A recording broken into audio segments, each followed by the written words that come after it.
ഈ ദിവസം മാർക്കോയും അനന്തുവേട്ടനും ലേഖയൊന്നും ഇല്ലാത്തതിന്റെ നല്ല വിഷമമുണ്ട്. അവർക്കൊക്കെ മധുരം വിളമ്പിയതിന്റെ സന്തോഷമായിരിക്കും ഈ വാർത്ത അറിയുമ്പോൾ.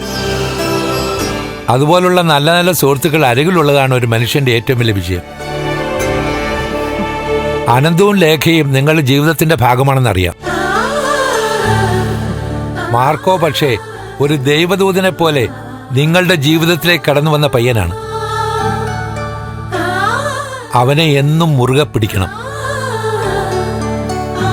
ഇതുപോലെ ദൈവികാംശമുള്ള ഒരു പയ്യനെ ഞാൻ എന്റെ ജീവിതത്തിൽ ഇതുവരെ കണ്ടിട്ടില്ല. ശരിയാണ് സർ, അത് എനിക്ക് എന്റെ അനുഭവത്തിലൂടെ മനസ്സിലായതാ. ആ അപ്പോഴേ രണ്ടാളും ഒരു കാര്യം ഓർമ്മിക്കണം.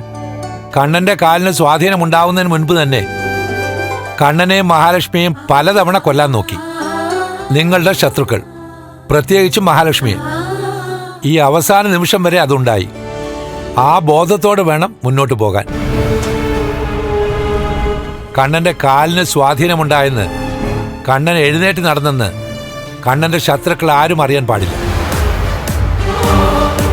ഇനിയും മരുന്നുകൾ ഒരുപാട് കഴിക്കണം. മരുന്നുകൾ ദേഹത്ത് തേച്ചു പിടിപ്പിക്കണം. അതുവരെ മറ്റുള്ളവർ ഇത് അറിയാത്തതാണ് നല്ലത്. എന്നുവെച്ചാ വീട്ടിനകത്തും ഈ നാട്ടിലും സഞ്ചരിക്കുമ്പോൾ കണ്ണൻ വീൽ ചെയറിൽ തന്നെ യാത്ര തുടർന്നാൽ മതി. അത് സാറ് പറഞ്ഞില്ലെങ്കിൽ തന്നെ ഞാൻ അങ്ങനെ ചെയ്തോളൂ.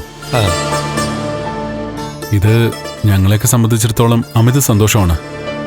പക്ഷേ അതിന്റെ ഇരട്ടി ദുഃഖം ഞങ്ങളുടെ എതിരാളികൾക്ക്. അപ്പൊ പിന്നെ ഇതൊക്കെ രഹസ്യമാക്കി വെച്ച് പറ്റത്തുള്ളൂ സാർ.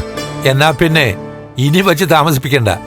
41-നോ അത് കഴിഞ്ഞോ മല ചവിട്ടിക്കോ. അതുപോലെ തന്നെ അതുവരെ രണ്ടാളുടെയും സ്നേഹം അതിരുവിടണ്ട. കണ്ണൻ സ്വാമിയാണ്. അറിയാം സർ. സത്യം പറയാമല്ലോ, എന്റെ ജീവിതത്തിൽ എന്റെ 10-45 വർഷത്തെ ഈ സേവനത്തിനിടയിൽ ഇതുപോലൊരു രംഗത്തിന് എനിക്ക് സാക്ഷിയാവേണ്ടി വന്നിട്ടില്ല. എന്നെ സംബന്ധിച്ചിടത്തോളം ഇതൊരു അഭിമാനത്തിന്റെ നിമിഷമാണ്. സത്യമാ കണ്ണ, താനിവിടെ വരുമ്പോ എനിക്ക് 1% പോലും പ്രതീക്ഷ ഉണ്ടായിരുന്നില്ല. അവിടുന്നാണ് ഈ അവസ്ഥയിൽ താൻ നടന്നെത്തിയത്. അതിൽ ദൈവത്തിന്റെ കയ്യൊപ്പുമുണ്ട്. പലപ്പോഴും ഗുണ്ടാ ആക്രമണവും സ്വപ്നവും ഒക്കെ തന്നെയാണ് തന്നെ വേഗത്തിൽ പഴയ രീതിയിലേക്ക് തിരിച്ചു കൊണ്ടുവന്നത്. എല്ലാത്തിനും നന്ദി പറയേണ്ടത് മഹാലക്ഷ്മി പ്രാർത്ഥിക്കുന്ന അയ്യപ്പസ്വാമിയോടാണ്.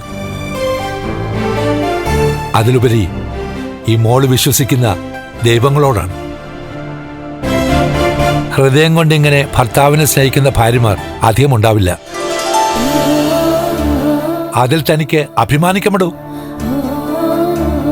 ഇങ്ങനൊരു ഭാര്യ കൂടെയുള്ളപ്പോ തനിക്ക് തന്റെ കാലശേഷമല്ല, ഇവിടെ ജീവിക്കുമ്പോൾ തന്നെയാ തന്റെ മുൻപിൽ സ്വർഗമുള്ളത്. ഇനി രണ്ടാളും പോയി കിടന്നോളൂ. ആ കേക്ക് നാളെ രാവിലെ ഇവിടുത്തെ പേഷ്യൻസിനും മറ്റുള്ളവർക്കും ഒക്കെ കൊടുക്കാം. സർ, നന്ദിയുണ്ട്. ഒരുപാട് നന്ദി പ്രകടനം നടത്തിയല്ലോ, അതിന്റെ ഒന്നും ആവശ്യമില്ല. ഇപ്പോ എന്റെ പേഷ്യന്റ് അല്ല, എന്റെ ബന്ധുക്കളാണ് എന്റെ ഈ മക്കൾ. ഇനി കണ്ണൻ മഹാലക്ഷ്മിയുടെ കൈ പിടിച്ചുകൊണ്ടല്ല, മഹാലക്ഷ്മിയെ ചേർത്ത് പിടിച്ചുകൊണ്ടാണ് താൻ ഇനി നടക്കേണ്ടത്. മനസ്സിലായോ? അറിയാം സർ. എന്നാ ചെന്നാട്ടെ.